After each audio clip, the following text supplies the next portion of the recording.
Good morning friends, मैं doctor Suman Sharma आपका अपने इस यूट्यूब चैनल पे स्वागत करती हूँ। फ्रेंड्स, मैं आज आपके साथ शेयर करूँगी मूड स्विंग्स। क्या मूड स्विंग्स सबको होते हैं और क्या ये नॉर्मल है?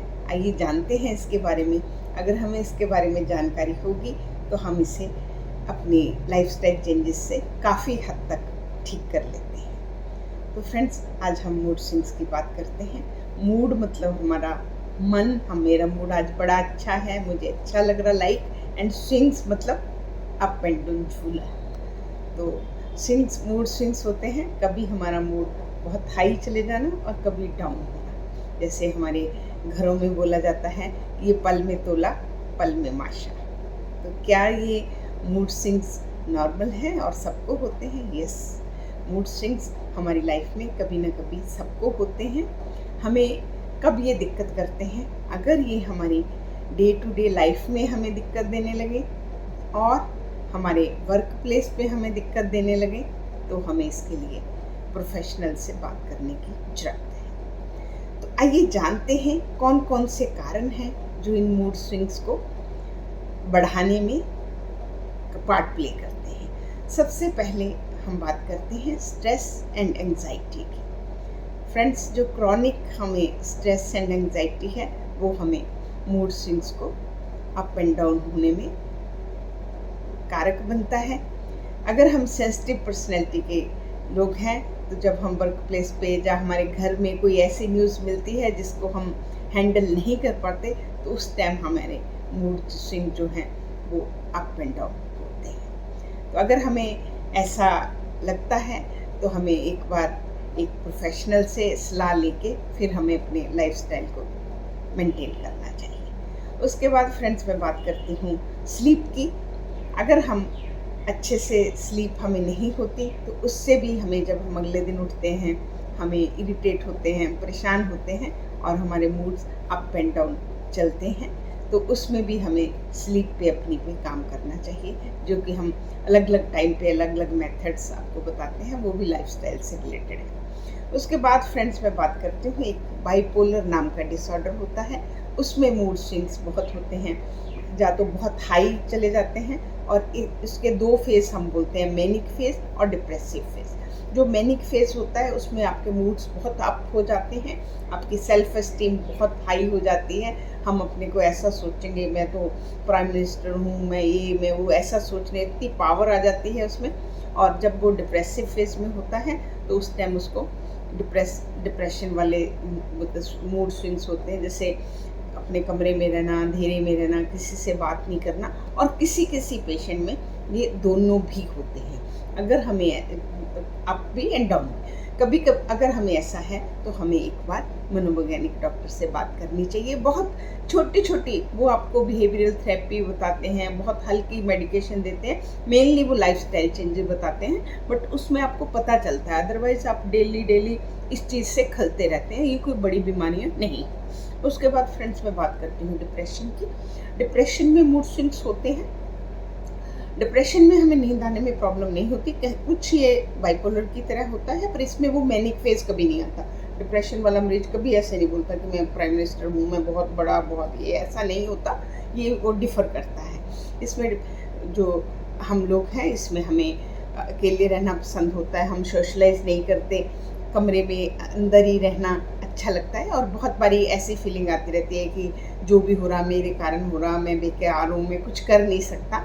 और इसमें आपको नींद आने में प्रॉब्लम नहीं होती, नींद आ जाती है, बट 3 से 4 बजे आपको जब नींद उठती है, खुलती है, तो उसके बाद नींद नहीं आती। अगर आप इससे सफ़र करते हैं, तो आपको एक बार अपने प्रोफेशनल डॉक्टर से मिलना चाहिए।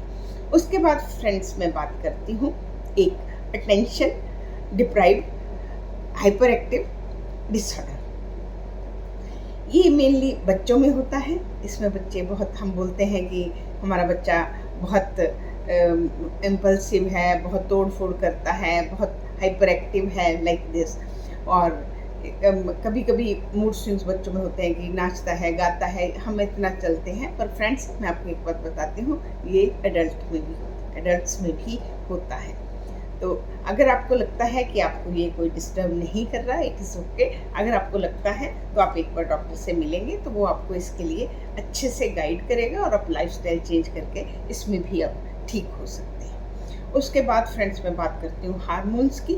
हार्मोन्स भी हमारे मूड को अप डाउन करने में बहुत रोल प्ले करते हैं। जैसे जब टीनेजर्स होते हैं तो उसमें टेस्टोस्टेरोन हार्मोन ज़्यादा होता है, तो सब लोग घरों में बोलते हैं कि पता नहीं इसे क्या हो गया, बहुत मूडी है।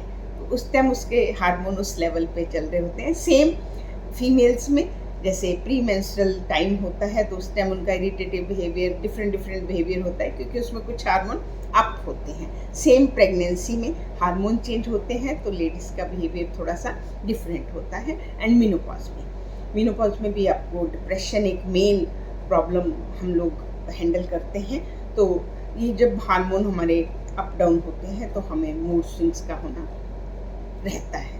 तो अगर हम इसको अच्छे से हैंडल करते हैं तो ये बिना किसी मेडिसिन के नॉर्मली लाइफस्टाइल चेंजेस से ठीक हो जाते हैं। बहुत सारी मेडिसिन्स हैं जिसमें आपके स्टीरॉइड्स आते हैं, उनसे भी आपके मूड स्विंग्स का अप डाउन होना निश्चित रहता है। आइए मैं बात करती हूँ, ये तो मैंने आपको जानकारी दी कि होता क्या है, हम इसे कैसे लाइफस्टाइल से ठीक कर सकते हैं। फ्रेंड्स, हमें अपनी न्यूट्रिशियस डाइट लेनी है। कुछ डिजीज़ेस हैं जैसे सीलिएक डिजीज़ है जो गेहूं की एलर्जी होती है, उसमें भी हमें मूड स्विंग्स आने का रहता है क्योंकि हमें प्रॉपर न्यूट्रिशन नहीं मिलती। जब माल एब्जॉर्प्शन सिंड्रोम हो तो हमें अपनी न्यूट्रिशियस डाइट रखनी, जो कि मैं हमेशा आपको बोलती हूँ, आपको बैलेंस डाइट लेनी है जिसमें हमारा फाइबर, हमारा लो कार्बोहाइड्रेट, हमारा प्रोटीन और हमारा अपने गुड फैट्स ये प्रॉपर हो, वो हमें अच्छी डाइट लेनी है।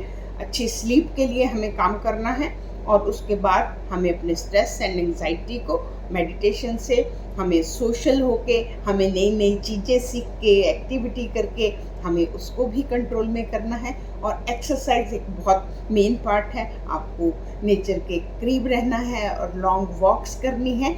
और वॉक करने से क्या होगा, आपके अंदर एंडोर्फिन हार्मोन, जो इनको हम हैप्पी हार्मोन बोलते हैं, वो रिलीज होते हैं। तो हमें पता नहीं चलता, ये छोटी छोटी जो चेंजेस होती हैं वो मैनेज हो जाती हैं। फिर आप वेट मैनेजमेंट करेंगे ताकि आपको वेट ट्रेनिंग करेंगे और अपना ओबेसिटी पे काम करेंगे। सारा ये एक कलेक्टिव एक पैकेज है जो आप चलते हैं। अगर एंड में देखा जाए तो फिटनेस का फार्मूला एक ही है, अपना वेट कंट्रोल रखें, अपनी स्लीप अच्छी रखें, अपने को हैप्पी रखें, डिवाइन से जुड़े रहें।